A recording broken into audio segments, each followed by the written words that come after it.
जीवन संदेश, प्रभु का वचन, सुख शांति का पावन संगम। हर रविवार नए विचार, मंगल का संदेश है तैयार।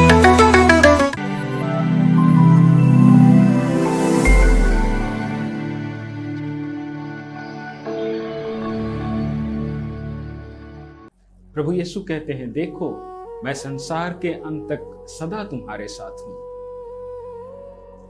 मेरे प्यारे भाई और बहनों, आज हम जब यहां एकत्र हुए हैं, तब थोड़ी देर के लिए अपने दिमाग से सारे विचारों को थोड़ी देर के लिए भूल जाएं। अपने दिल पर हाथ रखकर महसूस करने की कोशिश करें कि आज का दिन हमसे क्या कह रहा है।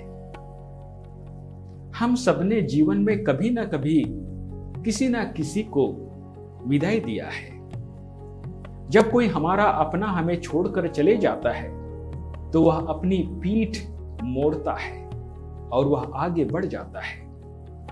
पीछे सिर पे रोते हुए चेहरे रह जाते हैं। लेकिन यीशु का स्वर्ग जाना दुनिया की हर विदाई से अलग था। पवित्र वचन कहता है कि यीशु अपने शिष्यों को आशीष देते हुए उनके सामने ऊपर जा रहे थे। इसका मतलब जानते हैं कि क्या है? यीशु ने शिष्यों की तरफ पीठ नहीं की थी। उनका चेहरा अपने शिष्यों की तरफ था। उनकी मोहब्बत से भरी आंखें अपने शिष्यों की ओर देख रही थी।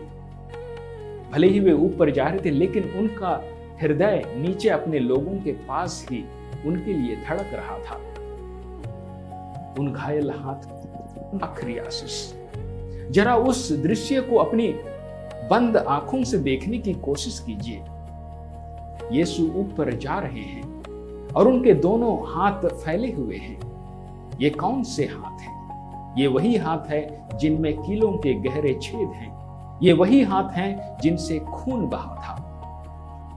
यीशु अपने शिष्यों को और आज आपको और मुझे अपने उन्हीं घायल हाथों से आशीष दे रहे हैं। वे स्वर्ग जा रहे हैं, लेकिन अपने जख्म यहीं छोड़ जा रहे हैं, हमारे दिलों पर यह छापने के लिए कि देखो मैं तुमसे कितनी मोहब्बत करता हूं, मैं तुम्हें कभी नहीं भूलूंगा।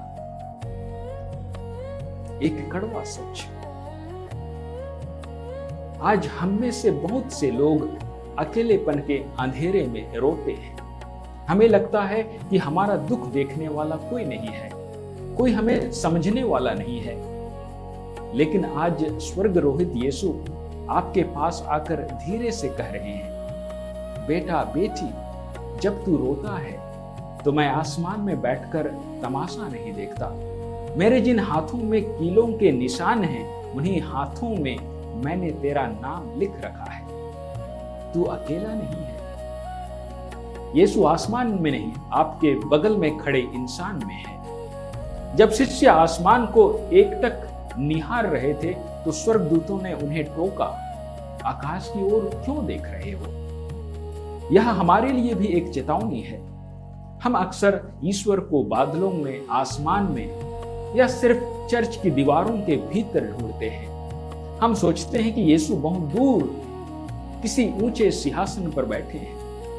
लेकिन सच यह है कि स्वर्ग जाकर यीशु दूर नहीं हुए, बल्कि वे हमारे और करीब आ गए। यीशु ने कहा था, जाओ और मेरे गवाह बनो। आज यीशु हमसे कह रहे हैं, मुझे आसमान के तारों में मत ढूंढो, मुझे उस भूखे बच्चे की तड़प में ढूंढो। मुझे बादलों में मत तलाशो, मुझे उस बूढ़ी मां के आंसुओं में ढूंढो जिसे उसके अपनों ने ठुकरा दिया है। मुझे किसी चमत्कार में मत खोजो, मुझे उस पड़ोसी के टूटे हुए दिल में खोजो जिसे आज एक सच्चे दोस्त की आवश्यकता है। जब यीशु स्वर्ग गए तो उन्होंने अपना काम बंद नहीं किया, बल्कि अपना हृदय, अपने हाथ और अपने पैर आपको और मुझे सौंप दिए हैं।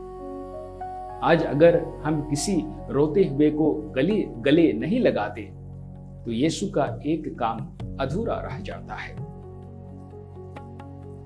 एक अनोखा वादा, मैं आऊंगा। भाई और बहनों, क्रूस पर यीशु अकेले थे, कब्र में यीशु अकेले थे, लेकिन आज स्वर्ग में वे अकेले नहीं हैं। वे राजाओं के राजा बनकर बैठे हैं। जो यीशु कल तक इंसानों की अदालत में मुजरिम बनकर खड़े थे, आज सारी सृष्टि उनके सामने घुटने टेकती है। लेकिन इस महान राजा की सबसे बड़ी खूबसूरती क्या है? वह आज भी हमसे उतनी ही सादगी से प्यार करता है। वह आज भी हमारे आंसुओं की कीमत समझता है। आज का हमारा समर्पण, एक दर्द, एक प्रार्थना। आइए आज जब हम पवित्र यूखरिस्त को देखें तो हमारे दिलों से एक ऐसी आह निकले जो यीशु के हृदय तक पहुंचे। आइए हम प्रभु से कहें, प्रभु यीशु, मुझे माफ कर देना कि मैं आज तक तुझे बहुत दूर समझता रहा। मुझे माफ करना कि मैं सिर्फ अपने दुखों के लिए रोता रहा और आपके द्वारा दिए हुए मिशन कार्यों को मैंने भूल गया। आज से मेरे हाथ तेरे हाथ हैं। जहां नफरत होगी मैं वहां तेरा प्यार लेकर जाऊंगा। जहां अंधेरा होगा मैं वहां तेरी उम्मीद लेकर दिया बनने की कोशिश करूंगा। याद रखिए प्यारे भाई और बहनों, भले ही वे हमसे दूर चले गए हैं, लेकिन वे वापस आएंगे। और जब वे आएंगे तो वे बादलों पर नहीं, बल्कि हमारे द्वारा किए गए प्यार और सेवा के कामों में मुस्कुराते हुए दिखाई देंगे। हे घायल हाथों से आशीष देने वाले प्रभु यीशु, हमें अपने जैसा प्रेमी बना दे। हम यही प्रार्थना करते हैं। प्रभु हमें आशीष दे। आमीन।